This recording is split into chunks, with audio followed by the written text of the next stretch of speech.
The city of Lagos was alive that morning, full of blaring horns, rushing crowds, and the smell of roasted corn and exhaust fumes mingling in the air. In the middle of it all sat a man in his mid-30s inside a tinted black SUV, a man the newspapers called the invisible billionaire. His name was Obinna Orba-see, founder and CEO of Orba-see Holdings, one of the largest oil and tech companies in West Africa. He was powerful, discreet, and untouchable. Yet, for all his influence, his heart carried a loneliness money could not cure. Obinna had no wife, no children, and no real friends. His world was full of people who smiled only because of his name, not because of his soul.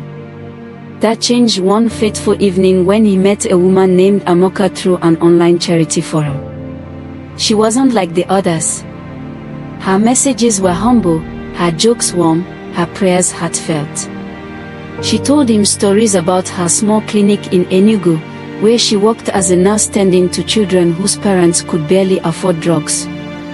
She never asked about his wealth or position, she only asked about his heart. And he told her, though never the whole truth. To her, his name was Kin, a small business owner trying to survive in Abuja.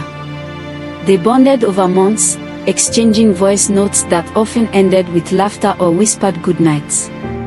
She became his peace. Through her, he felt human again. After 6 months of long-distance love, Amaka asked him to come meet her family. That night, as he sat in his penthouse staring at the skyline, a thought struck him, a thought that would change everything. What if her love was just another mask, like all the others he'd seen? What if, once she saw who he truly was, the billionaire she never knew, she would love him more for the wrong reasons? So Obinna decided to disguise himself. He called his old driver, borrowed a friend's dusty Corolla, and packed only a few worn shirts and old sneakers. His designer wristwatch was replaced with a cheap plastic one. His fragrance, once imported from Italy, was replaced with the faint smell of sweat and dust from the road. He would go to Enugu, not as Obinna Orba-see the billionaire, but as Kin, the struggling man Amaka believed he was. The journey took nearly 9 hours. He drove through villages and towns, past roadside sellers calling out for passengers to buy banana and groundnut. The air grew fresher as the city disappeared behind him. When he finally arrived in Amaka's compound, she ran toward him, barefoot, her face glowing with joy. "Kin, you came," she shouted, throwing her arms around him. Her touch felt real. Her excitement, unforced. For a moment, Obinna's fears melted away. Her parents were kind, though reserved. Her father was an old man with deep tribal marks and gentle eyes. Her mother was stricter, the kind of woman whose gaze could peel off pretenses. She looked at Obinna from head to toe and sighed slightly, but said nothing. They offered him yam and palm oil stew, and Amaka sat beside him, smiling proudly as though she had brought home the man of her dreams. But later that night, while pretending to be asleep, Obinna heard whispers through the thin wall. It was Amaka's mother. "Amaka, this one doesn't look serious," she said. "Can he take care of you? Look at his slippers, they are crying for help." "Mama, I love him," Amaka replied quietly. "Love won't feed you," her mother hissed. "You're beautiful, my daughter. You could marry a man who would change your life. Politicians call this house every day, and you're chasing a poor man from Abuja. Mama, I just want someone who will respect me." Obinna waited for her to defend him further, to say she'd stay no matter what. But after a long silence, her voice wavered. "Let's see how it goes, Mama. Maybe things will change." The words hit him like a cold wind.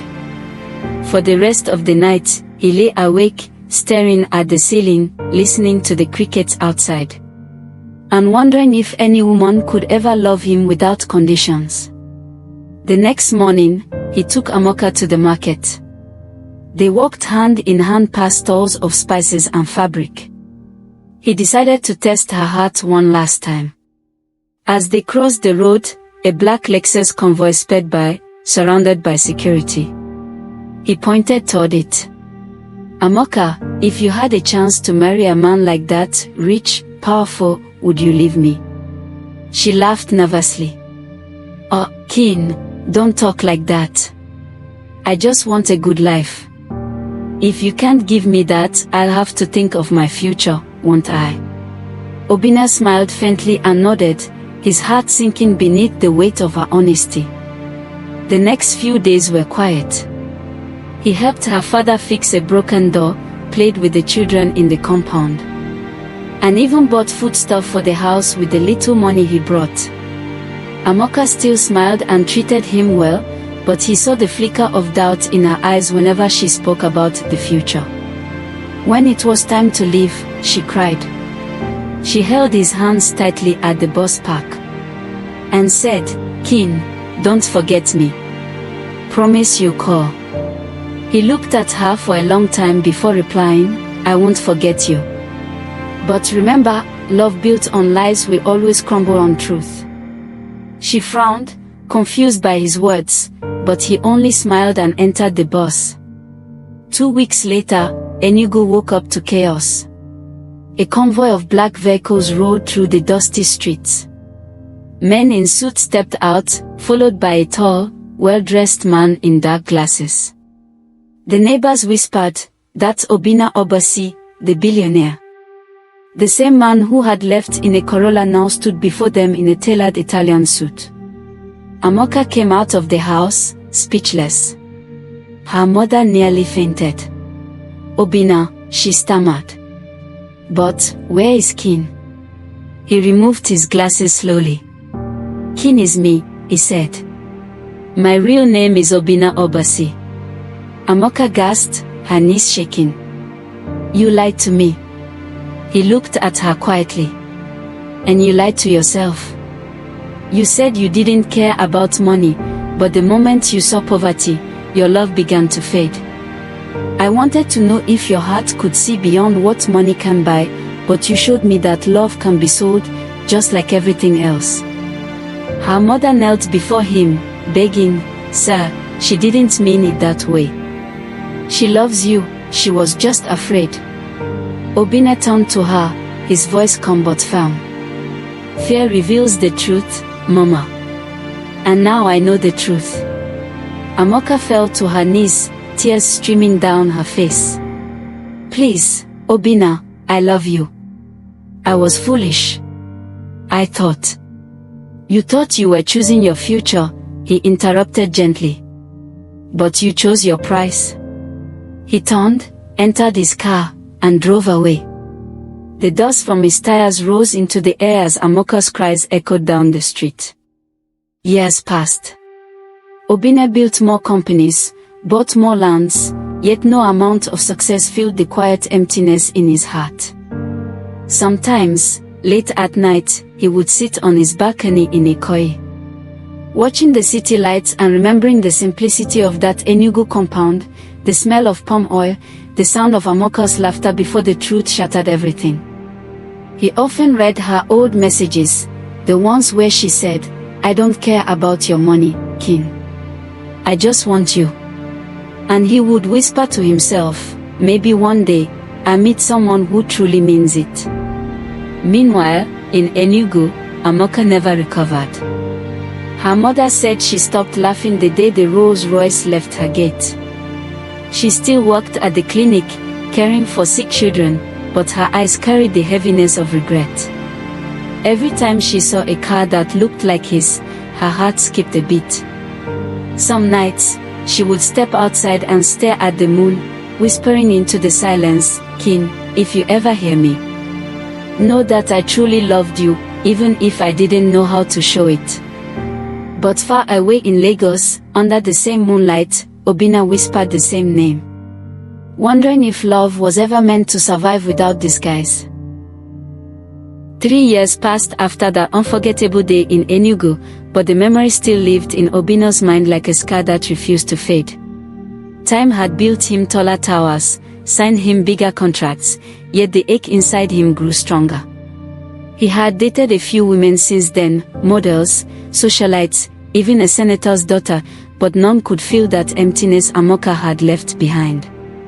He often found himself staring out his penthouse window at night, watching the blinking lights of the city below. Sometimes, when he heard laughter from the streets, he would remember the way Amaka laughed, the way her eyes glowed when she spoke about her dreams. And then, silence would follow. He would pour himself a drink, lean back in his chair, and whisper, "Maybe she's happier now." But Amaka wasn't. Back in Enugu, her world had fallen apart. After Obinna's revelation and departure, word spread quickly through the town. Some mocked her for losing a billionaire, others accused her of greed. Her mother, weighed down by guilt, grew sickly and weak. Amaka took on more shifts at the clinic just to afford her medicine. The vibrant, hopeful nurse had turned into a quiet shadow of her former self. Her laughter had vanished, her joy replaced by regret that clung to her every step. One evening, as rain poured endlessly over the town, Amaka sat beside her mother's hospital bed. The old woman was breathing weakly, her voice trembling. "My daughter," she whispered, "I ruined your happiness. You loved that man, and I planted fear in you." Tears rolled down Amaka's cheeks. "Mama, please don't say that." "No," her mother continued. "I wanted comfort for you, but I forgot that true wealth lives in the heart. Promise me, Amaka, if you ever see him again, beg him to forgive you. Not for me, but for your soul." 2 days later, her mother died. Amaka buried her quietly, with only a few neighbors and colleagues around. The pain in her chest deepened, and that night, she packed her few belongings and left Enugu for Lagos.